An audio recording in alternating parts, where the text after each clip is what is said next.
putting on personal protection equipment. This nurse at Ulster Hospital in Belfast prepares to treat coronavirus patients.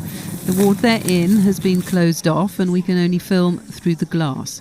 They appear to have the right kit, but many of their colleagues across the UK say they do not. Dr. Nakoro's been treating children with the virus. He says colleagues are nearing breaking point. We have seen that our colleagues in China and in Italy have died. We go into the next months, perhaps year, knowing that we will bury our friends and our colleagues, and people are terrified of that.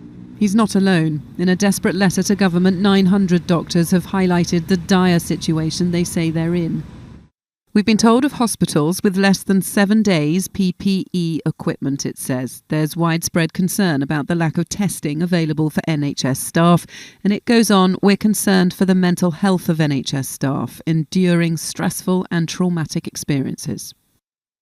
If you're lacking in the protective equipment that's going to stop the virus from being contracted by the member of staff directly caring for a patient, then that member of staff themselves becomes what we call a vector, and that's a person who carries the virus to another person. There's quite a long incubation period before I would have symptoms myself, and during that incubation period I could be spreading it all over the hospital.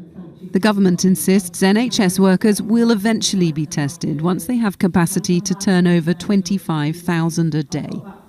The ability to test their staff, our staff, I'm an NHS worker myself, when people are actually unwell and self-isolating, particularly if they've got mild symptoms that mean that they could normally go back to work, is absolutely critical. So there's an incredibly strong incentive in the system to do so, and an enormous amount of effort is being put in to make sure we can do that.